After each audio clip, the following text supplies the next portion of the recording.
Madam President. Senator from Connecticut. Thank you, Madam President.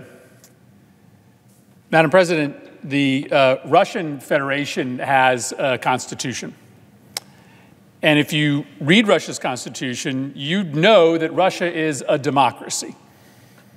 Why? Because their constitution guarantees the existence of a vibrant multi-party political system.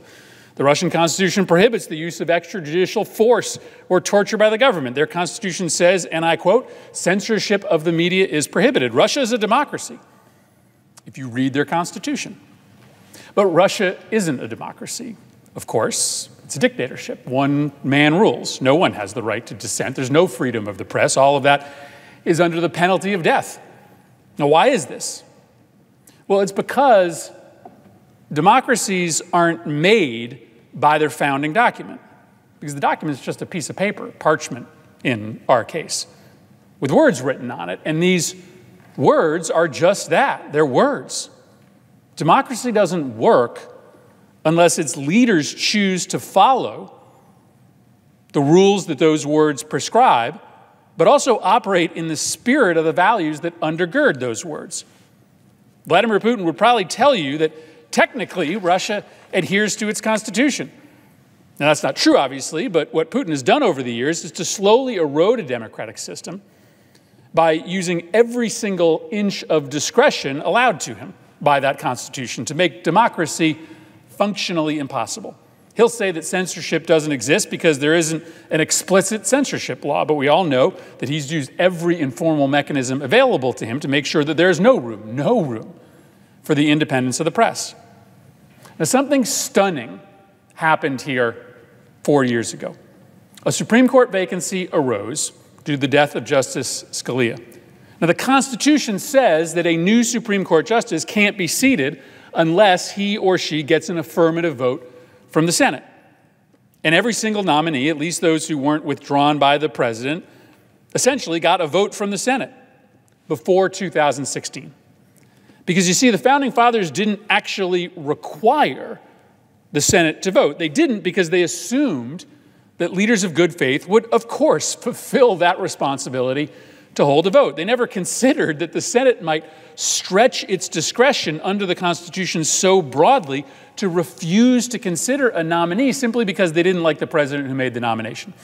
The founders, they didn't actually micromanage democracy. They set these broad rules, and they trusted that we would all act in good faith toward each other and with a patriotism toward our nation in filling in the details. But that's not how 2016 went down. Senate Republicans said they were setting a new precedent. When a nomination is made in the last year of a president's term, the Senate shouldn't act on it. The Senate, in that case, Republicans said, should wait for the outcome of the election and let the president who wins make the selection. Now, what Senator McConnell and Senator Graham have said is pretty definitive. It's well covered, but there were lots of Senate Republicans who are still here who were equally definitive about the rules they were establishing. For instance, the senior senator from Florida said, I don't think we should be moving forward on a nominee in the last year of a president's term. I would say that if it was a Republican president.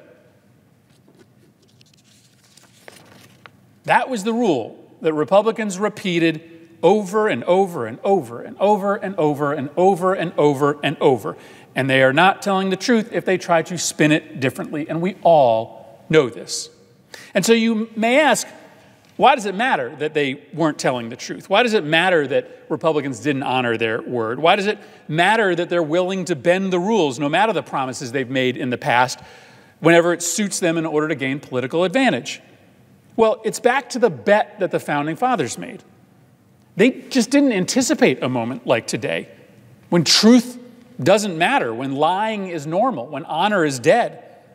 They'd left us a bunch of wiggle room in the Constitution, knowing that we had to treat each other well, with respect, with a concern for precedent, in order to have a functional democracy.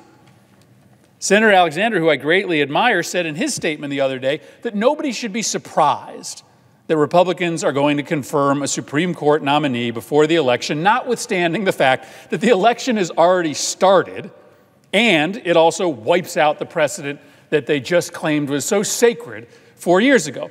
Now, that statement is really revealing. Whether he meant it or not, what he's saying is that nobody should be surprised by now that Republicans are just willing to do whatever it takes, even making up complete fabrications like a new rule against confirming justices in an election year in order to accumulate more power. And that's a really dangerous place for this body to head, because the Constitution does provide all sorts of room to push that document to its limits, to dispense with all fairness and honor and fair play, and to just seek power, no matter the costs. I know this sounds silly, but it's not. There's nothing in the Constitution that prohibits the majority party in this body from, for instance, denying all staff to minority members. There's nothing stopping the majority party from banning all minority party members from speaking on the floor.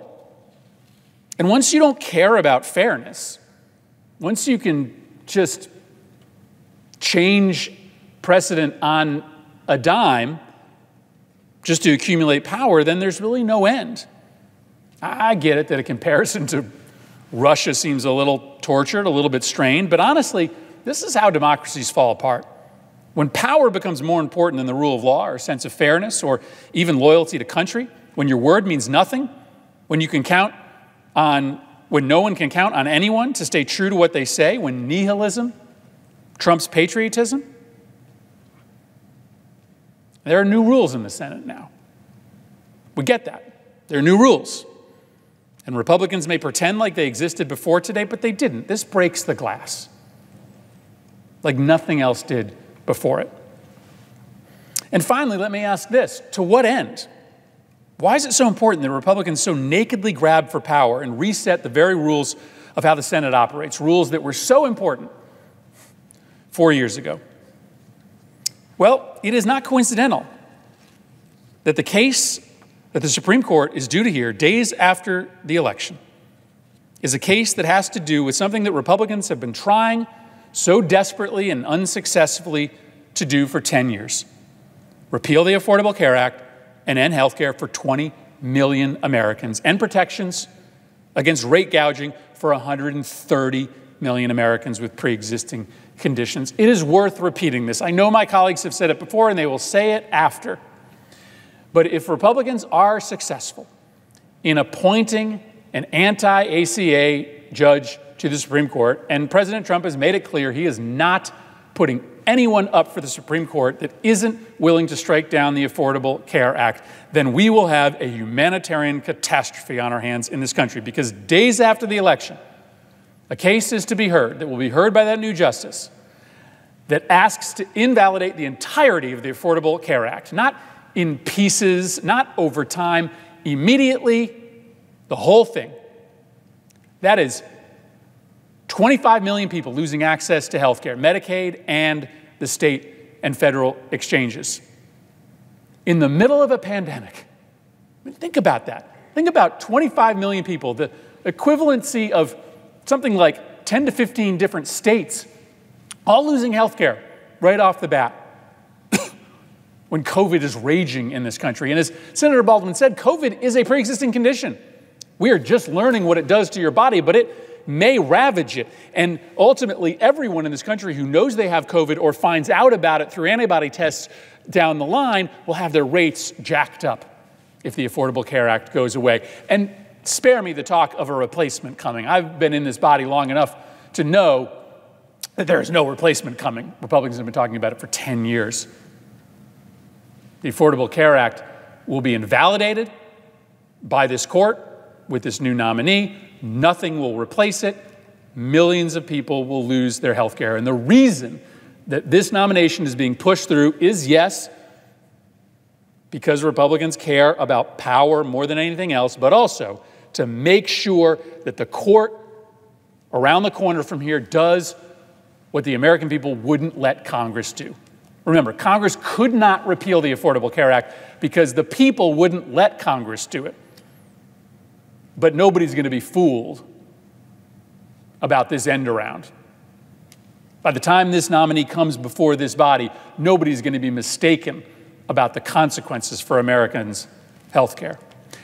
Now, I know, Madam President, that a lot of people think Democrats are foolishly naive. How can we be surprised by this treachery, this about-face of precedent on election year confirmations when Republicans have been changing the rules of the Senate at light speed for 5 years? First, it was the unprecedented denial of a vote to a Supreme Court nominee in 2016, never happened before in American history. Then it was the abolition of the 60-vote requirement for Supreme Court nominees. Then it was the restriction of debate on judges and political appointees so that nobody could actually see how wildly unqualified the people Donald Trump was appointing to office were. Then it was the end of blue slips so that even more radical nominees could be put on the bench. It's been just one power grab after another. And so, yes, we probably should have seen this coming.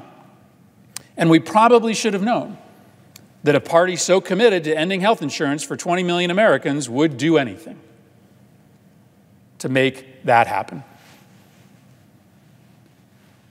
But I was naive. I still had hope. I still believed that honor was alive in this place. I still thought that when people said things, they meant it, and they would stick to it. I still thought that we could save the Senate. And I believe in my heart that Republicans are going to rue the day that they made nakedly clear that a senator's word means nothing, where this place is simply a vehicle to compile as much power as quickly as possible, no matter the cost. American democracy is not just the Constitution. It's us. It's the decisions we make every single day. It's the way we treat each other. It's the decision as to whether we care about our word mattering. And this month, as it stands tonight, democracy's flicker just got a whole lot duller. I yield the floor.